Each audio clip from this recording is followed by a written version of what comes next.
आदाब दोस्तों, पस मंज़र न्यूज़ में आपका खैर मकदम है। मैं हूँ वजाद बुखारी। और जिस तरीके से हमारी नौजवान जो नस्ल है वो इस वक्त ड्रग्स जैसी इस लानत में इन्वॉल्व होती जा रही है, वहीं गवर्नमेंट लेवल पे जहाँ पे कोशिशें की जा रही हैं, वहीं सिविल सोसाइटी भी कोशिश कर रही है, पेरेंट्स भी कोशिश कर रहे हैं, लेकिन फिर भी जो है इसे कंट्रोल कर पाना अभी मुश्किल है, क्योंकि अभी भी सारी एजेंसीज मिलके जब इसे एक प्रॉपर वे से इसके ऊपर लगाम लगाई जाए, तभी जाके ये हर किसी को एक दूसरे का कोऑपरेट करना होगा, तब जाके इस लत से बचा जा सकता है। इसी हवाले से हमारे साथ आज बात करने के लिए principal degree college Musharraf Hussain Shah साहब हमारे साथ मौजूद हैं। इनसे जानेंगे कि ड्रग्स के हवाले से कि ये कितनी बुरी चीज़ है और क्या ड्रग्स से बचने के लिए कौन कौन से तरीक़ाकार हैं जिन्हें इस्तेमाल किया जा सके और जिससे हमारी सोसाइटी जो है वो सेफ़ हो सके। हमारे साथ आज मौजूद हैं प्रिंसिपल डिग्री कॉलेज जनाब मुशर्रफ हुसैन शाह साहब। शाह साहब, आपका पस मंज़र न्यूज़ में खैर मकदम है। Thank you. शाह साहब, आपसे जानना चाहेंगे कि जिस तरीके से ये जो ड्रग्स की लत है, इससे कैसे बचा जा सके, क्योंकि प्रेजेंट सिनेरियो में आपने काफ़ी सारी चीज़ें देखी हैं। सिविल सोसाइटी के साथ आप जुड़े रहे, आपने पेरेंट्स बॉडी के साथ रहे, काफ़ी सारी चीज़ें, आप एक इंस्टीट्यूशन के हेड हैं, तो आपको एक आइडिया लग जाता है। तो आपको क्या लगता है कि इस ड्रग्स के हवाले से आप अपना ओपिनियन दीजिए कि किस तरीके से हम इसे कंट्रोल कर सकते हैं। अब देखिए, पहले तो मैं समझता हूँ आपके इस सवाल पे आने से पहले हम इस बात के ऊपर गौर करेंगे कि ये सिलसिला स्टार्ट कैसे होता है और फिर इसमें वो जो हिस्सेदारी कैसे बन जाती है, वो सप्लायर की और कंज्यूमर की। तो उसमें ये असल में इंटरनेशनल लेवल पे एक ऐसा सेटअप इसका ड्रग्स का बना हुआ है कि जो बहुत बड़े बड़े लोग इसमें इन्वॉल्व हैं और वो कंट्री टू कंट्री इसको किसी न किसी रंग रूप में स्मगल करते रहते हैं। और वो जब वहाँ से ड्रग्स स्मगल होके किसी कंट्री में आती है, जैसे हमारे हिंदुस्तान में पहुँचती हैं, तो फिर उसका आगे एक चेन बना हुआ होता है कि एक हायर लेवल का एक जो सप्लायर है वो बड़ी क्वांटिटी में बाहर से मंगवाता है, फिर उसने नेक्स्ट अपने साथ जो है वो रिटेलर टाइप के साथ में बंदे जोड़ दिए होते हैं वो डिफरेंट लेवल पे। और फिर वो जोन्स के हिसाब से, जैसे हमारी नॉर्थ जोन हो गया, साउथ जोन हो गया, वेस्टर्न जोन हो गया, ऐसे करके उनका एक नेटवर्क बना हुआ होता है, जिसमें दो आगे कंपोनेंट शामिल होते हैं। एक होता है कि जो उस रिटेलर वाला जो कंपोनेंट है उससे आगे लेता है और फिर वो कंज्यूमर तक पहुंचाता है। और ये एक सेटअप जो है ये बड़ा डीप मतलब चल रहा है हमारे मुल्क के अंदर। अब आपने जो सवाल किया कि इससे बचा कैसे जाए, इसमें कोई शक नहीं है कि ये जो हमारे पास ड्रग अब्यूज़ का सिलसिला है उसने बड़ी तादाद में हमारे नौजवानों को जो है वो अपनी लपेट में ले लिया। और उसका एक मेन कारण जो मैं देखता हूँ वो फ्रस्ट्रेशन है। और चूंकि ये जो पिछले चंद सालों में हमने देखा, जम्मू कश्मीर में तो वैसे भी हालात बहुत ख़राब रहे और नौजवानों के ऊपर बहुत स्ट्रेस रहा पिछले 30 सालों से, तो वो बहुत भुगत रहे हैं, एक वो फैक्टर रहा। फिर उसके बाद आज की डेट में क्या हो गया कि बच्चे बड़ी तादाद में यूनिवर्सिटीज़ में, कॉलेजेस में, डिफरेंट जगहों पे पढ़ लिख रहे हैं और कुछ पढ़ लिख चुके हैं, एमए हैं, पीएचडी हैं, इंजीनियरिंग कर ली है, एमबीबीएस कर लिया, सब कर लिया, लेकिन उनके पास जो इकोनॉमिक एक्टिविटी के लिए जो कनेक्टिविटी होती है वो नहीं बन रही है, जिसके नतीजे में वो एजुकेशन लेने के बाद उस स्ट्रेस से गुजर रहे हैं। उस स्ट्रेस का फायदा उठाते हुए वो लोग जो कि उस ड्रग चैनल का हिस्सा होते हैं वो उनको अपनी लपेट में वो बेनिफिटेड हो रहे हैं। हाँ, और वो किसी न किसी बहाने से उनको वो इन्वॉल्व कर लेते हैं और उसके नतीजे में हमारी नौजवान नस्ल जो है वो आहिस्ता आहिस्ता उसमें जो है वो शामिल होना शुरू हो जाती है। और जब एक हुआ तो वो दूसरे को साथ में पकड़ता है। और एक तरीकाकार जो हमने देखा, जिसको हमने बड़ी बारीकी से देखा, वो और उसमें एक केस भी है हमारे पास। जब मैं प्रिंसिपल था यहाँ पुंछ कॉलेज में, आज से कोई मुझे लगता है 5-6 साल पुरानी बात है, कि एक फैमिली बड़ी हमने रिस्पेक्टेबल देखी और वो बाहर वहाँ पे खड़े थे। जब मैं कहीं निकल रहा था देखा मैंने, तो बच्चा जो है कहने लगे जी एग्जाम देने के लिए ले आए हैं। तो खैर ज़्यादा हमने बातें नहीं की, उनके साथ जब चले गए तो बाद में हमें पता चला कि वो बच्चे के साथ पेरेंट्स इसलिए आए थे कि क्योंकि वो ड्रग्स में इन्वॉल्व था, मतलब ड्रग कंज्यूमर बना हुआ था, ड्रग एडिक्ट था। तो उससे पता चला कि 2-3 सालों के अंदर उसने 3 लाख से ज्यादा की जो वो ड्रग्स है वो कंज्यूम की थी। Oh अब my ये एग्जांपल मैं आपको इसलिए दे रहा था कि अब ये होता क्या है मसला बेसिकली, कि जब एक आदमी किसी बहाने से, चाहे वो एक्साइटमेंट में वो उसको ले लेता है, या किसी ग्रुप पीयर प्रेशर में आकर के वो ले लेता है, या उसको जबरदस्ती इंजेक्शन लगा देते हैं दोस्त दो चार मिलके। अब जब वो एक मर्तबा वो इंजेक्शन ले लेता है तो 24 घंटे के बाद फिर वो उसको जरूरत बॉडी पड़ का ऐसा जाती है। बन जाता है। अब वो क्या करते हैं कि उसी आदमी को जिसको उन्होंने कंज्यूमर बनाया था, वो अब उनके लिए सप्लायर भी बन जाता है, क्योंकि एक तो वो खुद खरीदता है, अब उसको अपनी जो कंजप्शन के लिए जो ड्रग चाहिए होती है, अब उसको खरीदनी है, वो कैसे पैसे कहाँ से लाएगा?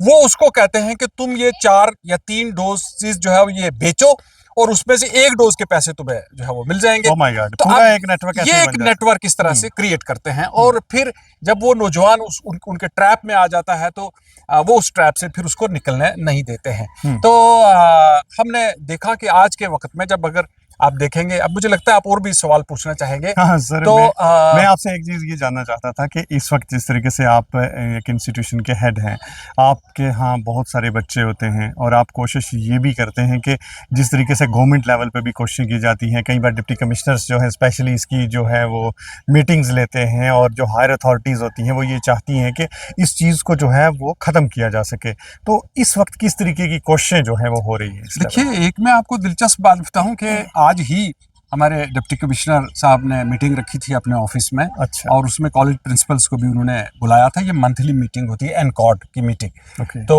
उसमें जो आपने बोला वो सब वहाँ पे उन्होंने रखा था। डॉक्टर्स भी थे हमारे, जो हमारे एडमिनिस्ट्रेटर्स हैं, एसडीएम हैं, तहसीलदार हैं, ओके। और डिफरेंट सेगमेंट्स के सारे लोग बुलाए हुए थे, पुलिस थी, वो सब बुलाए हुए थे उन्होंने। और उसमें जो गवर्नमेंट के लेवल पे वो छोटे छोटे लेवल की कमेटीज बना रहे हैं, गांव के विलेज लेवल की कमेटीज बन रही हैं। उसमें टीचर्स को रख रहे हैं, फॉरेस्ट गार्ड को रख रहे हैं, एक पुलिस वाले को रख रहे हैं, आंगनवाड़ी वर्कर को रख रहे हैं, जैसे आशा वर्कर्स हैं उनको रख रहे हैं। तो वो इस तरह से करके वो रीच आउट करना चाहते हैं जो कंज्यूमर्स हैं उन तक, और अगर कोई ड्रग एडिक्ट है तो उसके लिए अब फैसिलिटीज क्रिएट की जा रही हैं उनको जो है वो ताकि उनको वैसी ही दवाई दी जा सके जो हाँ वो उसको ठीक जो करने हाँ के ठीक लिए है। रिहेबिलिटेशन सेंटर्स जो है वो बना रहे हैं उसके लिए। तो ड्रग डी एडिक्शन सेंटर्स जो है वो ओके। क्रिएट कर रहे हैं, और ये रेगुलर एक्सरसाइज गवर्नमेंट के लेवल पे हो रही है, पुलिस के लेवल पे भी होती है।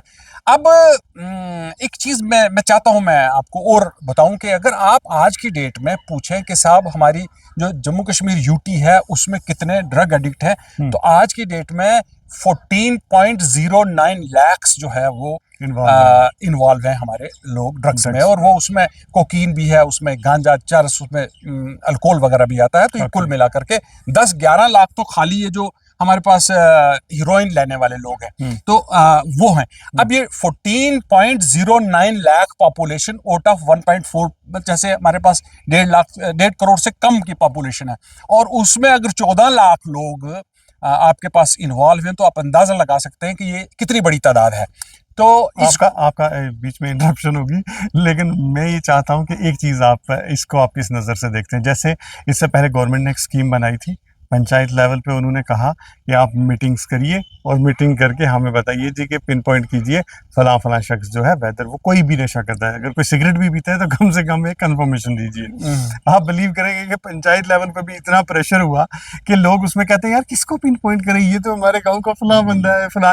तो मुझे लगता है कि गवर्नमेंट को इसके हवाले से कुछ और सोचना भी होगा, क्योंकि कई बार लोग जो है चीज़ों को बताने में बड़ी प्रॉब्लमेटिक हो जाते हैं कि भाई गाँव में अगर मैं लिख के दूंगा, मान लेते हैं कोई सरपंच है, वो कैसे लिख के देगा कि मेरे गाँव का फला बंदा है। आपने बहुत ही रेलिवेंट जो है वो पहलू इसका उठाया। जी। असल में यहीं से दिक्कत शुरू हो जाती है। Exactly. और उसमें होता यह है कि इवन फैमिली भी जो है वो डिस्क्लोज नहीं करती है कि हमारा बच्चा ड्रग एडिक्ट है। मैंने कई लोगों से बात की, हमने कहा जब भी ऐसे सर हमको बोलते हैं कि सर ये कल इसका रिश्ता करना है, कल इसको नौकरी का मसला है, ऐसे जो है वो बदनामी हो जाती है, और यही बदनामी का लफ्ज जो है असल में सारी बिगाड़ की जड़ है। जी। और उसमें मैं समझता हूं कि आज वक्त आ गया है कि इन चीज़ों को छुपा के आप बच नहीं सकते हैं। और मैं ये मान करके चलता हूं कि पेरेंट्स को जो है वो सामने आना पड़ेगा, और जो रिस्पॉन्सिबल लोग हैं हमारे समाज के, उन लोगों को भी सामने आना पड़ेगा। जब तकरीर करेंगे तो आप इन ड्रग्स के हवाले से भी तज़किरा थोड़ा सा करिए और तज़किरा लोगों को करिए। समझाइए पेरेंट्स को। तो मैंने देखा उन्होंने 2-2 मिनट 4-4 मिनट इसके ऊपर बात की। जी। तो अब इस तरह से क्या है कि एक हमको सबको मिल करके एक ट्रांसपेरेंसी क्रिएट करनी पड़ेगी, और जब कोई हमको दिख जाता है कि ये ड्रग एडिक्ट हो गया है तो उसको रिहेबिलिटेशन सेंटर जो है उसमें पहुंचाना है, ड्रग डी एडिक्शन सेंटर जो है उस तक पहुंचाना है।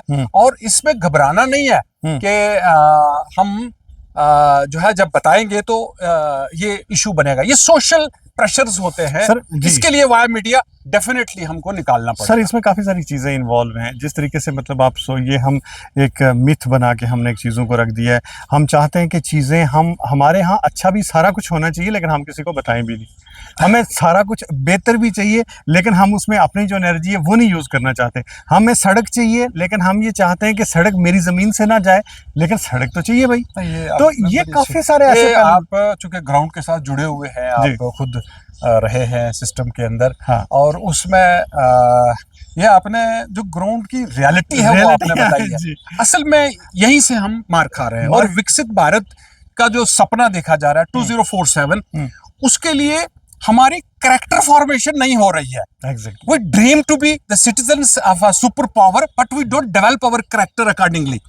हम जो एक्ट करते हैं, जो काम करते हैं, जो बोलते हैं उसमें और झूठ की मिलावट करते हैं। बिल्कुल सही। और उसके बाद हम ये मान के चलते हैं कि हम जो करें सो करें, लेकिन हमको उसके सब कुछ करने के बावजूद एक जिम्मेदार, एक रिस्पेक्टेबल सिटीजन के रूप में हमें ट्रीट किया सर जाए। एक इसमें इंटरेस्टिंग बात एक और ऐड करूंगा मैं। मुझे एक चीज़ लगती है कि कई बार हमने देखा बड़े बड़े लोग इतनी बेहतरीन नॉलेज देते हैं, इतने बेहतरीन सवाल जवाब देते हैं, लेकिन लोगों को सारा एक डिस्कस करेंगे, लेकिन जब खुद चीज़ करेंगे वो छुप के भी करेंगे तो वही करेंगे जो उनको करनी है। करेक्ट। तो ये जो समाज में ये जो अंदर एक दोहरी पॉलिसी है ना कहीं, इस दोहरी पॉलिसी से कैसे बचा जा सके? क्या असल में एक मैं आपको एक चीज बताऊं, हमारी एक कुरान के अंदर एक आयत है, या अय्युहल्लज़ीना आमनु तक़ुल्लाह हक़्क़ा तुक़ातिही वला तमूतुन्ना इल्ला व अंतुम मुस्लिमून। वो आयत क्या है कि ए ईमान वालों, अल्लाह से डरो जैसे कि डरना चाहिए। अब वो जो डरने का कंसेप्ट है, वो जो पिन पॉइंट डायमेंशंस आप कर रहे हैं कि जैसे हम दूध लाएं तो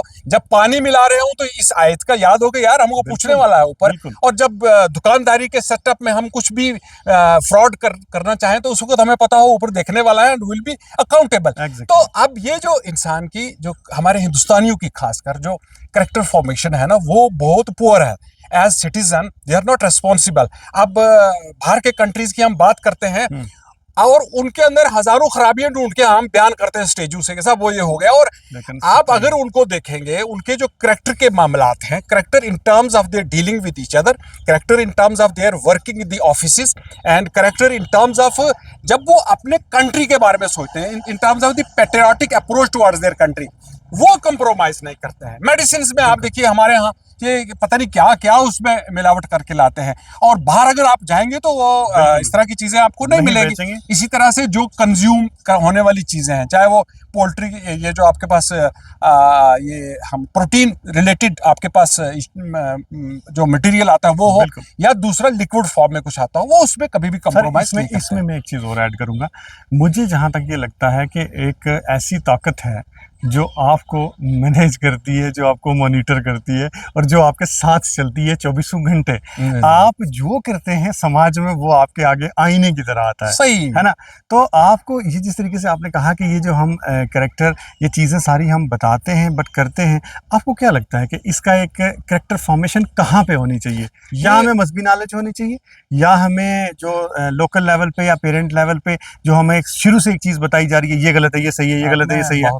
बहुत अच्छा पहलू आपने लिया। मुझे लगता है इसके लिए ना एक स्पेशल सेशन होना चाहिए। मैं आज आपको एक ब्रीफ में बात बताता हूँ। समाज क्या है? समाज ये कलेक्शन ऑफ इंडिविजुअल्स है, जिसमें पेरेंट्स हैं, जिसमें आगे ऑफस्प्रिंग्स हैं, इश्यूज हैं, उनके पड़ोसी हैं, एडमिनिस्ट्रेटिव अपरेटस है जो उस सोशल सेटअप को कंट्रोल करता है, और लाइन ऑर्डर के रिलेटेड हो या एडमिनिस्ट्रेटिव सेटअप हो।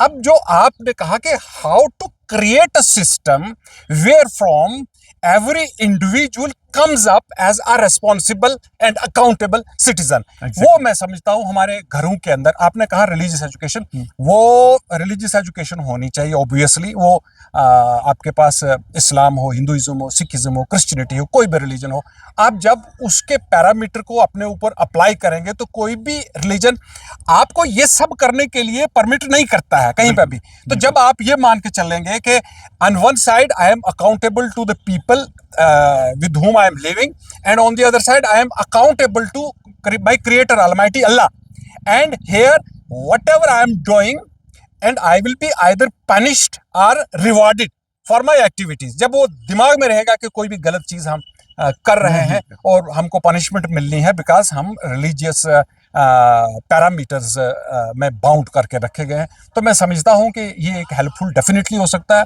मॉरल एजुकेशन की सख्त ज़रूरत है, और आजकल जो है वो, आपने एक और बात मुझे पूछी थी कि कैसे कंट्रोल करेंगे, जो हमारे कॉलेज का भी, मतलब कॉलेजेस का भी आपने चूंकि नौजवानों की तस्करा किया, तो कॉलेजेस में आजकल एक प्रोसेस जो है वो रखा गया है कि रेगुलर वो एसे राइटिंग कंपटीशन हो, वो हमारे पास सिंपोजियम हो, प्लेज करवाते हैं, फ्रिस्किंग करता है स्टाफ सारे कॉलेजेस की रूटीन बेसिस पे।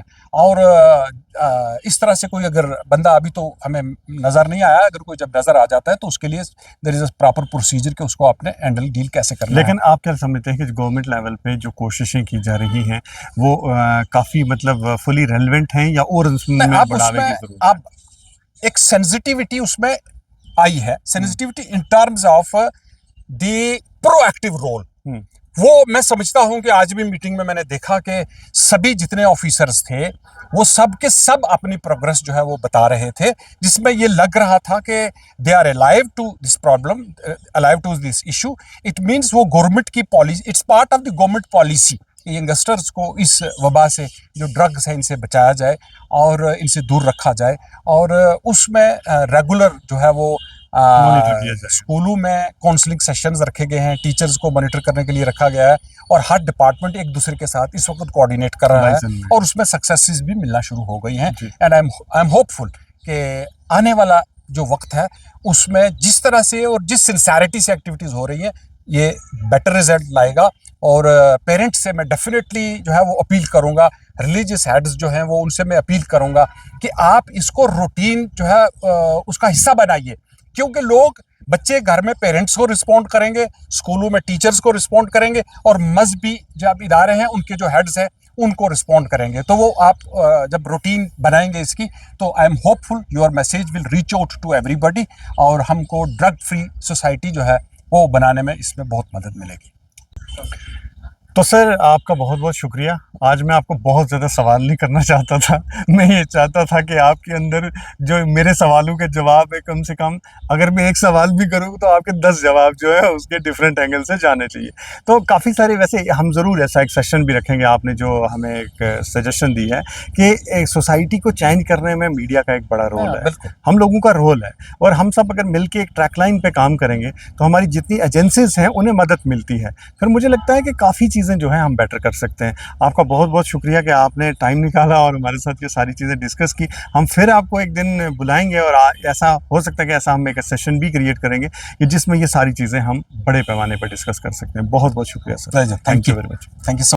तो नाज़रीन, ये थे सैयद मुशर्रफ हुसैन शाह जो हमारे साथ बात कर रहे थे, और ड्रग्स के हवाले से, ड्रग्स एक ऐसी लानत है कि जिससे बचना सख्त ज़रूरी है। ज़िंदगी बचाइए और अपनी ज़िंदगी को खूबसूरत बनाइए, और हम जितनी भी कोशिशें करें उसमें हमें अपने आप को बेहतर इंसान बनाना है, अपनी सोच को बेहतर करना है। गवर्नमेंट एजेंसीज हमेशा हमारे लिए खड़ी हैं, और हमें उनके साथ उन्हें प्रॉपर वे में जो है एक्नॉलेज की चीज़ें करनी हैं कि हमें कौन सी चीज़ को कहाँ किस लेवल पे बताना है। कोशिश करिएगा अगर कभी आपके यहाँ भी कोई ऐसी चीज़ हो तो आप कम से कम अपने कंसर्न पुलिस स्टेशन को बताएं, अपने कंसर्न किसी मजहबी लीडर को बताएं, या किसी भी लेवल से ये चीज़ें बताएं, और ताकि हमारी सोसाइटी में बेहतरी आ सके और सफाई हो सके, लोग अपनी ज़िंदगी बेहतर तरीके से जी सकें। खुदा हाफिज़।